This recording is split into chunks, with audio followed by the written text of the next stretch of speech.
Assalamualaikum warahmatullahi wabarakatuh.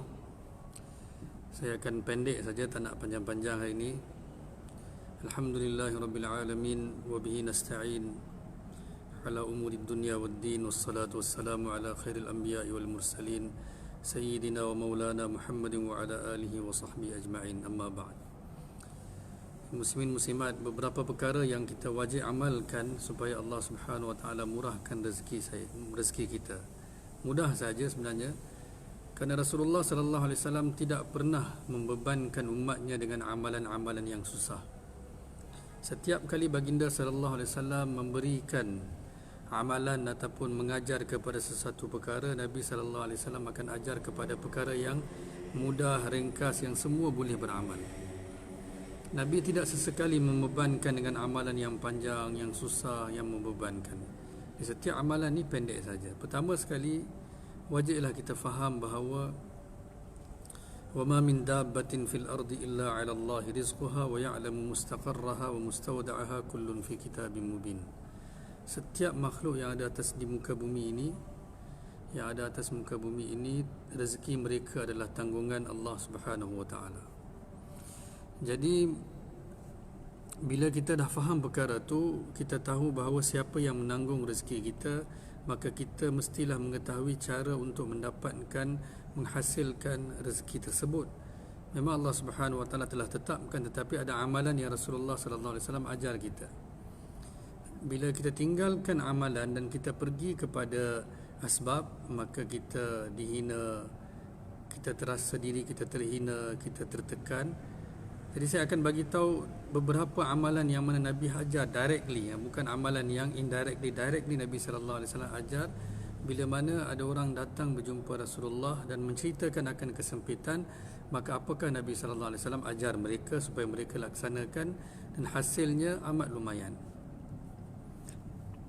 Rasulullah sallallahu alaihi wasallam bersabda dalam sebuah hadis, ini mukaddimah lagi "Lau annakum tatawakkaluna 'ala Allah haqqa tawakkulih", jika kamu benar-benar bertawakal kepada Allah Subhanahu wa taala seperti mana sepatutnya kamu bertawakal, la razaqakum kama yarzuqut tayr taghdu khimasa wa taruhu bitana.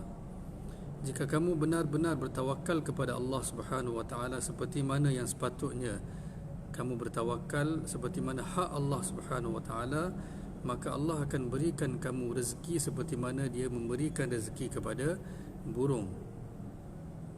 burung-burung yang mana keluar pagi hari dengan perut kosong dan kembali dengan perut kenyang. Tawakal ni perkara yang paling asas dalam mencari rezeki. Wa man yatawakkal 'ala Allahi fahuwa hasbuh. Siapa yang bertawakal kepada Allah, Allah akan mencukupi baginya. Baiklah. Amalan itu pertama, yang paling agung, yang paling mudah, tetapi beban buat mereka yang tidak bertawakal, tidak beriman kepada Allah, iaitu sentiasa berada dalam keadaan berwudu. Adim 'ala at-taharah. Nabi sallallahu alaihi wasallam sekali bersabda kepada sahabat, adim 'ala at-taharah yuwassa' 'alaika rizqak. Beristiqamahlah ataupun sentiasalah berada di dalam keadaan berwudu, bersuci. Allah Subhanahu wa taala akan luaskan rezeki kamu. Bukan mudah, batal je wudu, ambil wudu kembali. Pergi ke bilik air, selepas qada hajat, ambil wudu balik. Sentiasa berada dalam keadaan berwudu. Tak susah, tapi ada ulama selepas mereka membaca hadis ini, mereka sentiasa berada di dalam keadaan berwudu seumur hidup mereka. Bukan susah, tetapi amalan ni memang confirm, garanti, dijamin. Siapa yang beramal dengan hadis ni, rezeki mereka murah. Sentiasa berwudu. Batal saja wudu, ambil wudu kembali. Batal saja wudu, ambil wudu kembali. Berhenti sekejap. Ini pertama. Yang kedua, share kepada kawan-kawan, kepada wall, supaya ramai yang dapat manfaat. Pertama tadi saya sebut adim 'ala taharah. Rasulullah sallallahu alaihi wasallam bersabda, sentiasalah berada di dalam keadaan berwudu, yuwassa' 'alaika rizqak. Allah Subhanahu wa taala akan murahkan rezeki kamu. Yang kedua, amalan doa yang dibacakan selepas ambil wudu. Setiap kali ambil wudu, bacalah doa ini, Allahumma ghfirli zambi wa wasi'li fi dari wa barik li fi rizqi. Saya ulang balik, Allahumma ghfirli zambi wa wassi' li fi dari wa barik li fi rizqi. Ambil wudu, baca doa ni. Kemudian seterusnya, mudah saja. Ini bukannya nak kena duduk 15 minit, 20 minit, 1 minit. Wudu pun perlu 1-2 minit saja untuk ambil wudu, dan doa pun tak sampai 1 minit. Kemudian seterusnya, setiap kali masuk rumah ada satu amalan khas. Ada seorang sahabat, dia datang jumpa Rasulullah. Ya Rasulullah, dia kata, rumah saya sempit, rezeki kami sempit. Maka Rasulullah SAW bersabda, setiap kali masuk rumah berilah salam, bacalah bismillah, dan bacalah surah Ikhlas sekali saja. Bagi salam, assalamualaikum, baca bismillahirrahmanirrahim, baca surah Al-Ikhlas, qul huwallahu ahad Allahus samad lam yalid walam yulad walam yakul lahu kufuwan ahad. Setiap kali keluar nak masuk balik, baca surah Ikhlas, pendek saja, tak sampai 1 minit. Sama juga amalan ringkas, waktu Rasulullah tidak membebankan umatnya. Maka masa berlalu dan sahabat ini tak dilihat oleh Rasulullah sallallahu alaihi wasallam. Selepas sekian lama, satu hari Rasulullah sallallahu alaihi wasallam terlihat sahabat ini di depannya. Maka Rasulullah panggil, kata, wahai si fulan, kata, hari itu kau datang bertemu denganku dan membawa masalah, kamu bahawa kesempitan rezeki, apakah terjadi, kamu tak datang kembali kepada aku? Maka sahabat tu dengan selamba, maksudnya dia yakin benar dengan sabda Rasulullah. Dengan selamba dia kata, ya Rasulullah, Tuhan telah berikan amal, saya telah beramal dengan amalan tersebut. Bukan saja saya jadi kaya, jiran-jiran pun jadi kaya. Ini amalan ringkas saja, baca surah Ikhlas. Setiap kali masuk rumah, bacalah surah Ikhlas. Satu lagi doa yang mesti kita baca pagi dan petang. Allahumma kfini bihalalika an haramika waghnini bifadlika amman siwak. Allahumma kfini bihalalika an haramika waghnini bifadlika amman siwak.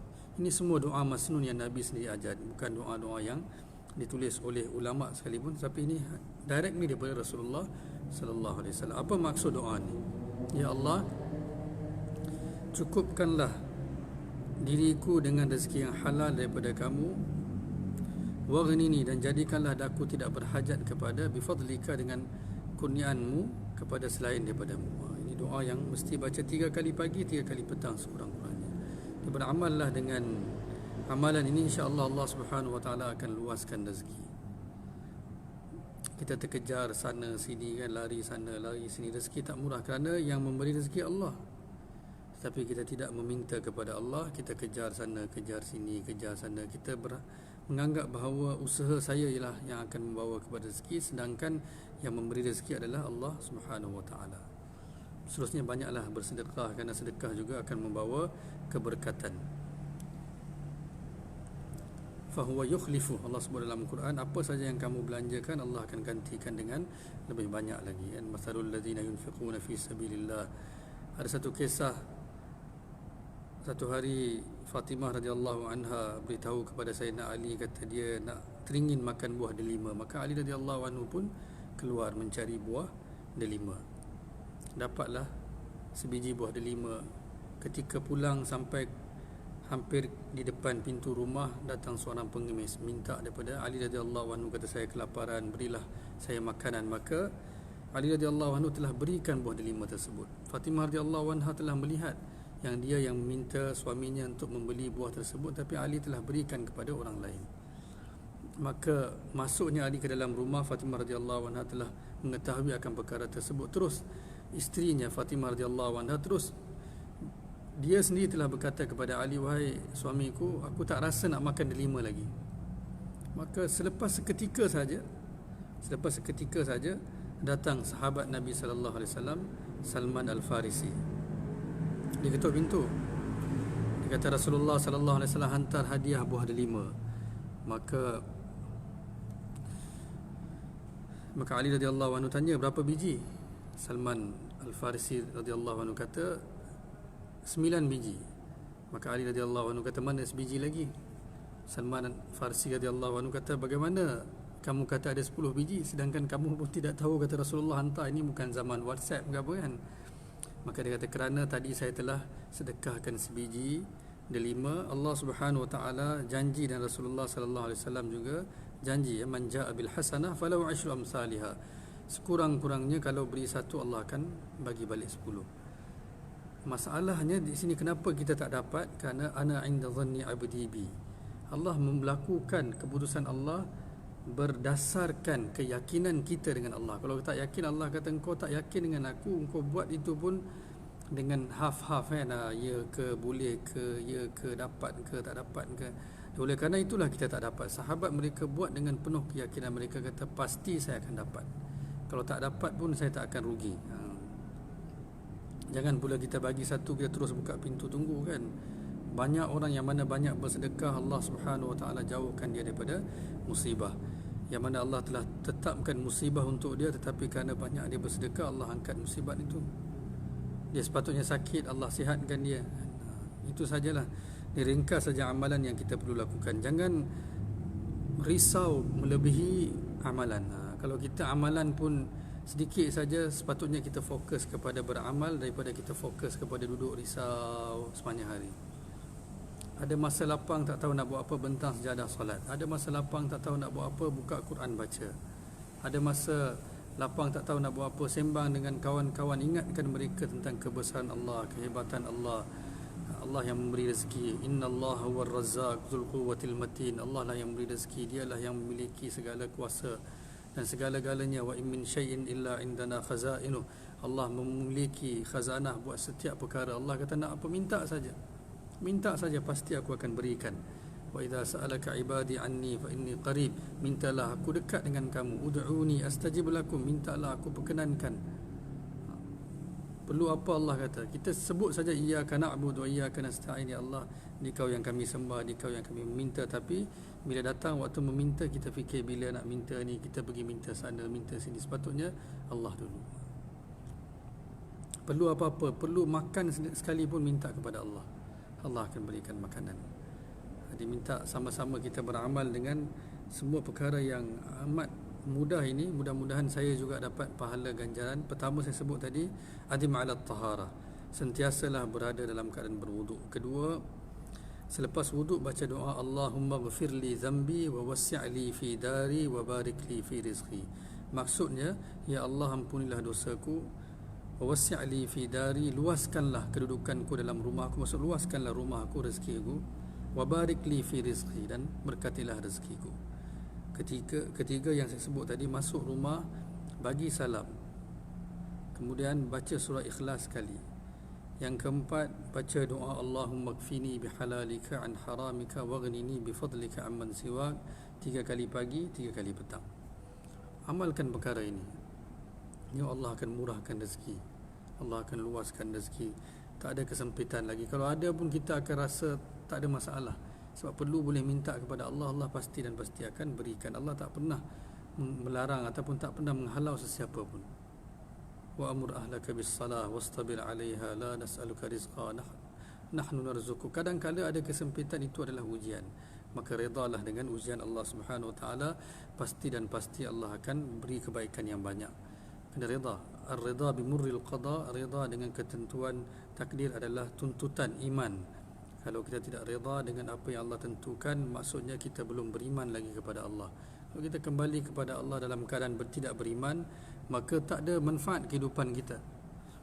Itu sajalah, mudah-mudahan bermanfaat tazkirah yang pendek ini, dan mudah-mudahan kita semua dapat beramal dengan apa yang Nabi sallallahu alaihi wasallam ajar kita. Semoga dunia pun berjaya, akhirat pun berjaya. Assalamualaikum warahmatullahi wabarakatuh.